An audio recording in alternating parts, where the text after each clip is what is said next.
မင်္ဂလာပါကျွန်မနာမည်တန်းဝီခိုင်ပါဒီနေ့မှာတော့ LGBT နဲ့စစ်ကျမ်းမာရေးအကြောင်းကိုအသိပညာမြင့်တင်တဲ့အနေနဲ့ဝေမျှချင်ပါတယ်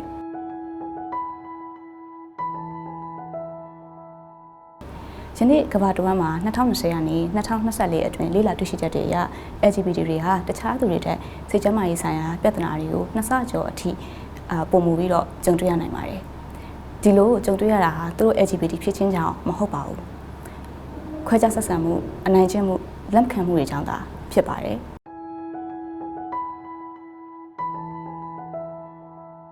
ဒီလိုမျိုးခွဲခြားဆက်ဆံမှုအနိုင်ကျင့်မှုလက်ခံမှုတွေကဘယ်ကနေလာလဲဆိုတော့မိမိရဲ့အိမ်ကျောင်းအလုပ်ခွင်အများပြည်သူပိုင်းနေရာတွေမိမိနေထိုင်ရာမြို့နယ်ရပ်ကွက်ကျေးရွာနဲ့ online တို့ကနေပြီးတော့ကြုံတွေ့ရနိုင်ပါတယ်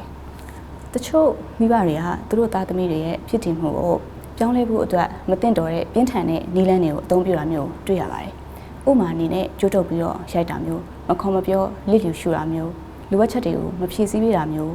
းမိသားစုအတွင်းမှာခွဲခြားဆက်ဆံလှောင်ပြောင်တယောတာမျိုးအယောဂတစ်ခုလို့သတ်မှတ်ပြီးတော့အတင်းအကျပ်ကုသတာမျိုးတွေကိုတွေ့ရပါတယ်။ဒါကိုပတ်ဝန်းကျင်ကသိနေမြင်နေကြားနေပေမဲ့မသိကြံဆောင်မကြားကြံဆောင်မမြင်ကြံဆောင်ပြီးတော့နှုတ်ဆက်နေကြပါတယ်။ဒါဟာမဖြစ်တဲ့နဲ့လစ်လျူမရှူတဲ့နဲ့မျက်ကွယ်မပြုတဲ့နဲ့နှုတ်ဆက်မနေတဲ့အရာတွေပဲဖြစ်ပါတယ်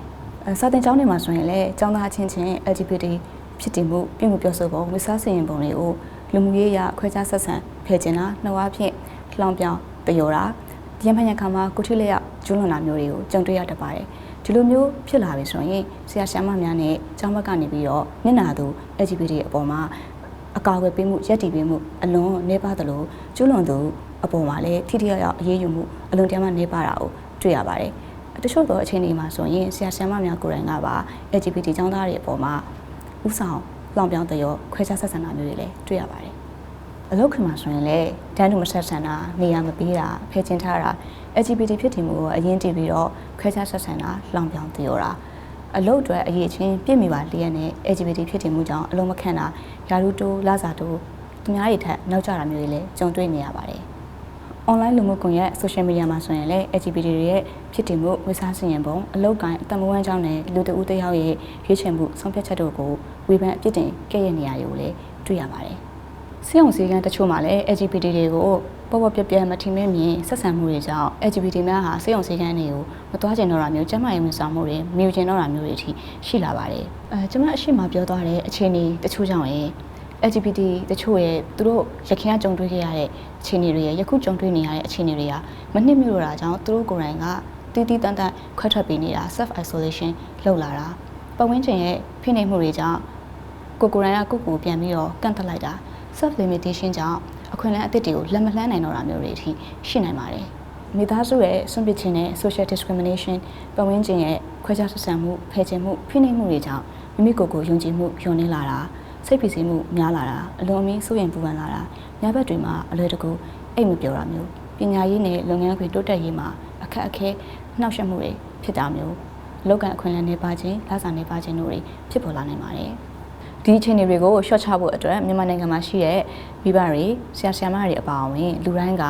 လူတဦးတယောက်ရဲ့ဖြစ်တည်မှုနဲ့လိင်စိတ်ခံယူမှုအပေါ်နားလည်လေးစားမှုရှိဖို့အရေးကြီးပါတယ်ဒီလိုမျိုးမရှိတဲ့အတွက်ကြောင့်မို့လို့မရည်ရွယ်ဘဲနဲ့အနိုင်ကျင့်မှုတွေဖြစ်တတ်ပါတယ်အနိုင်ကျင့်မှုတွေကလည်းဖြစ်နေပါတယ်တချို့အချိန်နဲ့တချို့နေရာတွေမှာဆိုရင်တည့်ရက်နဲ့သမင်တကာအနိုင်ကျင့်မှုတွေကိုကျူးလွန်နေတာတွေကိုလည်းတွေ့ရပါတယ်ဒါကြောင့်မို့လို့လူတဦးတယောက်ရဲ့ဖြစ်တည်မှုနဲ့လိင်စိတ်ခံယူမှုကိုနားလည်လက်ခံပြီးတဲ့လူမှုပတ်ဝန်းကျင်အတိုင်းအဝိုင်းဟာတကယ်ကိုမှလိုအပ်ပါတယ် LGBT ဖြစ်တည်မှုကိုလက်မခံခြင်းဟာပြဿနာမဟုတ်ပေမဲ့လူသားတယောက်ရဲ့ဖြစ်တည်မှုကိုမလေးစားခြင်းခွဲခြားခြင်းအနိုင်ကျင့်ခြင်းဖိနှိပ်ခြင်းအကြမ်းဖက်ခြင်းတွေကတော့ပြဿနာတွေဖြစ်ပါတယ်နားလည်မှုနဲ့လေးစားမှုဟာလူသားတိုင်းအတွက်ထိုက်တန်ပါတယ် LGBT မောင်နှမများကိုလည်း self care ပုံမှန်လုပ်ဖို့ကျွန်မအနေနဲ့ဒီနေရာကနေတိုက်တွန်းလိုပါတယ် self care ဆိုတာမိမိကိုယ်ကိုဂရုပြုစောင့်ရှောက်ခြင်းဖြစ်ပါတယ်ကိုယ်ခန္ဓာစိတ်နှလုံးနဲ့လူမှုဘဝတို့ပါဝင်ပါတယ် physical self care အနေနဲ့အေးဘောင်အိမ်မယ်အစားအသောက်ကောင်းကောင်းစားမယ်မိမိနှစ်သက်ရာလေ့ကျင့်ခန်းပုံမှန်လုပ်မယ်ကိုယ်လက်လှုပ်ရှားမှုကိုတတ်နိုင်သလောက်လုပ်မယ် skin care မလုပ်ချင်တော့မလုပ်နိုင်တော့နေ့စဉ်တကွေတန်ရှင်းမှုကိုဂရုပြုမယ်စတာနဲ့ကိုယ်ခန္ဓာကိုဂရုပြုစောင့်ရှောက်လို့ရပါတယ် psychological self care အနေနဲ့မိမိရဲ့စိတ်နှလုံးစိတ်ဝိညာဉ်အေးချမ်းအောင် gratitude channel လေး ကျေးဇူးတရားလေးကျင့်ခံရေးတာမျိုးမိမိယုံကြည်ရာဘာသာတရားရဲ့အစုံအမအရေးအဝါဒကိုခံယူတာမျိုးမိမိသဘောကျနှစ်သက်တဲ့ဝါသနာတစ်ခုခုကိုလုပ်တာမျိုးစိတ်ဖိစီးမှုလျှော့ချစေတဲ့လေ့ကျင့်ကောင်းတွေကိုလေ့ကျင့်မွေးမြူတာမျိုးစိတ်တည်ငြိမ်စေတဲ့လေ့ကျင့်ခန်းတွေလုပ်တာမျိုးဥပမာအနေနဲ့ပကြီးဆွဲတာဆေးချေတာအသက်ရှူလေ့ကျင့်ခန်းလုပ်တာစတာနဲ့မိမိရဲ့စိတ်နှလုံးကိုဂရုပြုစောင့်ရှောက်လို့ရပါတယ်ကျမတို့ရဲ့ကိုယ်ခန္ဓာမအီမသာဖြစ်တဲ့အချိန်နေမကောင်းဖြစ်တဲ့အချိန်ရှိသလိုစိတ်နှလုံးကလည်းမအီမသာဖြစ်တဲ့အချိန်နေမကောင်းဖြစ်တဲ့အချိန်ဆိုတာရှိပါတယ်ဒါဟာလည်းသဘာဝပဲဖြစ်ပါတယ်ကျမတို့ရဲ့ကိုယ်ခန္ဓာနေမကောင်းဖြစ်တဲ့အချိန်မှာကျမတို့တယောက်တည်းသီးတန်တန်အေးစစ်စစ်နေခြင်းတဲ့အချိန်ရှိသလိုမျိုးကိုယ့်ကိုဖေးမကူညီတဲ့ချစ်ခင်ရသူရဲ့အနားမှာနေလို့တဲ့အချိန်လည်းရှိပါတယ်ထိုနေ့တိုင်းမှာပဲကျမတို့စိတ်နှလုံးနေမကောင်းဖြစ်တဲ့အချိန်မှာကိုယ့်ကိုအချိန်ပေးခြင်းနဲ့ပြန်လည်ကုစားလို့ရတယ်လို့မျိုးမိမိယုံကြည်ရတဲ့အာကိုအထာပြုရတဲ့သူများနဲ့ပြန်လည်အဖို့ပြုရင်မိမိကိုယ်ကိုပြန်လည်ကုစားလို့လည်းရပါတယ်မိမိရဲ့စိတ်အစဉ်မပြေမှုအခက်အခဲအကျက်တဲတွေကိုကိုယုံကြည်ရတဲ့အာကိုအထာပြုရတဲ့သူတဦးကိုရင်ဖွင့်တိုင်ပင်လို့ရတယ်လို့မျိုးစနစ်တကျလေ့လာလေ့ကျင့်ထားတဲ့ပညာရှင်များဆီကနေလည်းစိတ်ပိုင်းဆိုင်ရာကုညီပံ့ပိုးမှုဝန်ဆောင်မှုတွေကိုရယူလို့လည်းရပါတယ်အခုဗီဒီယိုထဲမှာစိတ်ပိုင်းဆိုင်ရာကုညီပံ့ပိုးမှုဝန်ဆောင်မှုပေးတဲ့အဖွဲ့တွေကိုလည်းကျွန်မလန်းလန်းမိသလောက်ပြောပြပေးထားပါတယ်